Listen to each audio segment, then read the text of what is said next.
यदि किसी को अपने मित्र के रहस्य यानी गुप्त कार्य मालूम है तो उन्हें प्रकट नहीं करना चाहिए। इससे कोई लाभ नहीं, केवल शत्रुता पैदा होती है जिससे दोनों को हानि होती है।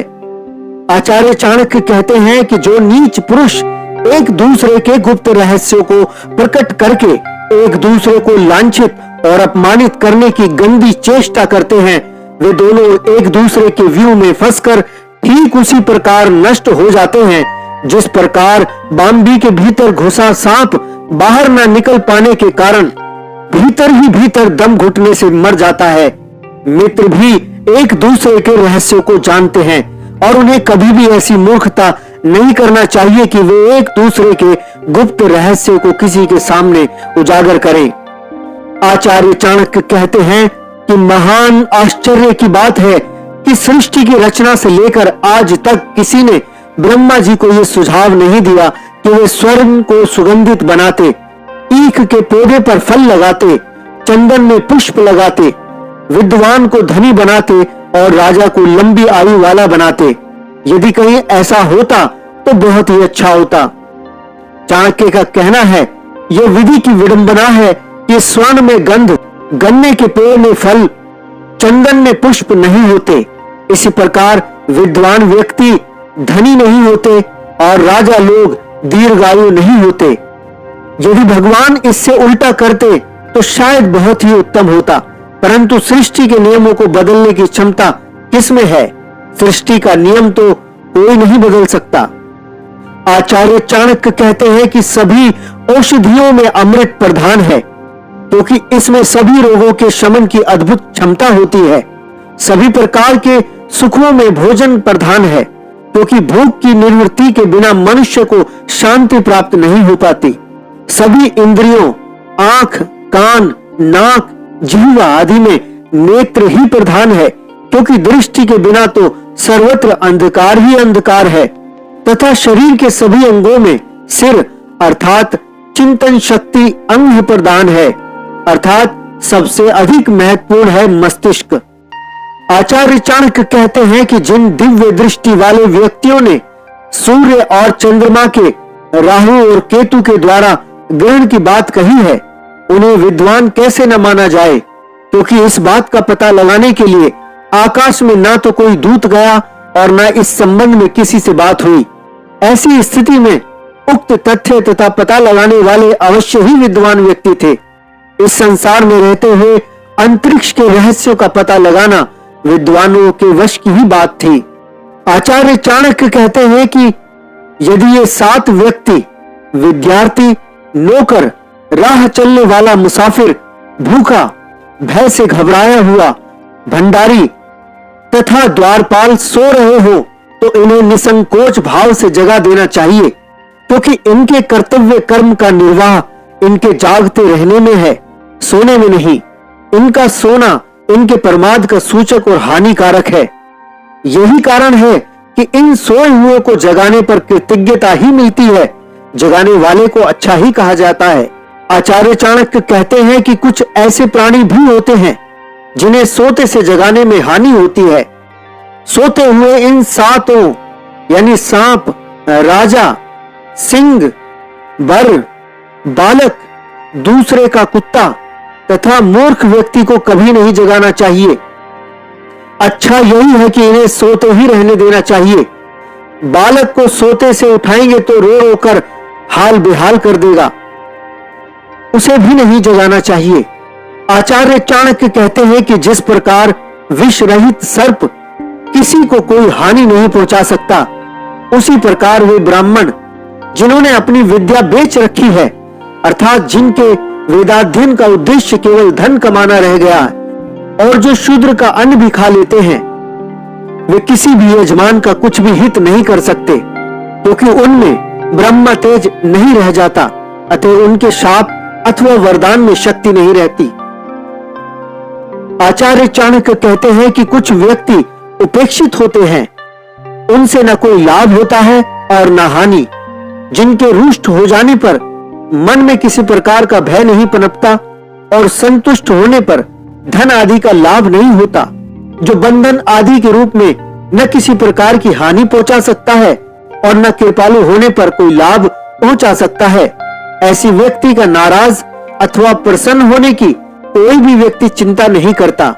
जो व्यक्ति जब किसी का कुछ बनाया बिगाड़ नहीं सकता, तो फिर भला उसकी प्रसन्नता अप्रसन्नता की परवाह कौन करेगा और किस लिए करेगा।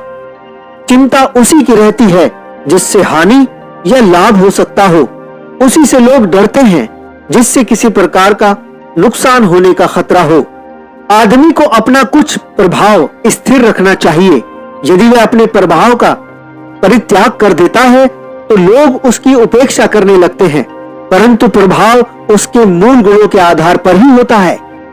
आचार्य चाणक्य ने कहा है कि व्यक्ति को अपना थोड़ा बहुत भय बनाए रखना चाहिए।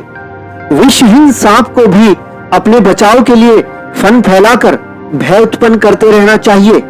सांप में विष हो अथवा ना हो, उसकी फुंकार ही डराने के लिए पर्याप्त होती है। यदि वह ऐसा नहीं करता तो वह लोगों के कोप का पात्र बन जाता है। लोग उसे पत्थर मारने लगते हैं, उसकी उपेक्षा करते हैं। आचार्य चाणक्य कहते हैं कि गन्ना, तिल, मूर्ख व्यक्ति, स्त्री, सोना, धरती, चंदन, दही और पान को जितना अधिक मसला जाए उतना ही अधिक उनके गुणों में वृद्धि होती है। गन्ने को अधिक पेरने से रस अधिक निकलता है। तिलों को कोल्हू आदि में अधिक पेलने से तेल अधिक निकलता है। मूर्ख स्त्री अथवा पुरुष भी गहराई से शिक्षित करने पर वे भी कुछ सीधे हो जाते हैं। स्त्री को भोग में मसलने से वह प्रसन्न होकर पति के अधीन हो जाती है। सोने को अधिक तपाने से, भूमि में अच्छी प्रकार हल चलाने से वह अधिक उपजाऊ बनती है। आचार्य चाणक्य कहते हैं कि निर्धन होने पर यदि मानव धैर्य से काम लेता है तो निर्धनता दुखदायक नहीं रह जाती। घटिया कपड़ा भी साफ सुथरा व धुला हुआ हो तो पहनने पर बुरा नहीं लगता। घटिया अन्न, मक्का, बाजरा आदि से बना भोजन भी गरम गरम हो तो स्वादिष्ट लगता है। इसी प्रकार अच्छे स्वभाव और चरित्र का व्यक्ति कुरूप होने पर भी बुरा नहीं लगता। इस प्रकार धैर्य दरिद्रता का, शुद्धता वस्त्र की साधारणता का, उष्णता अन्न की शुद्धता का और सदाचार कुरूपता का आवरण है। निर्धन या दरिद्र होने पर धैर्य, सस्ता परंतु साफ होने पर वस्त्र, ताजा गर्म भोजन और कुरूप होने पर सदाचारी होना श्रेष्ठ है। अर्थात यदि ये गुण होंगे तो उनके दोष छिप जाएंगे। सस्ते कपड़े हो, उनसे इतना अंतर नहीं आएगा। अंतर तब पड़ेगा जब वे मैले व गंदे होंगे। सस्ते अन्न का भोजन भी साफ सुथरा और गर्म होगा तो कोई भी उसे चाव से ग्रहण कर लेगा। कुरूप व्यक्ति आदि शील गुण संपन्न होगा तो उसके शरीर के भोंडेपन पर ध्यान नहीं जाएगा। आचार्य चाणक्य कहते हैं कि धन विहीन होने के कारण किसी व्यक्ति को निर्धन नहीं कहा जा सकता, क्योंकि वास्तव में सच्चा धन रुपया पैसा न होकर विद्या ही है। इस विद्या रूपी धन से रहित व्यक्ति ही सही अर्थों में सभी गुणों से रहित होने के कारण निर्धन और तुच्छ होता है। तुच्छता और दरिद्रता का आधार धनहीनता न होकर विद्याहीन होना है।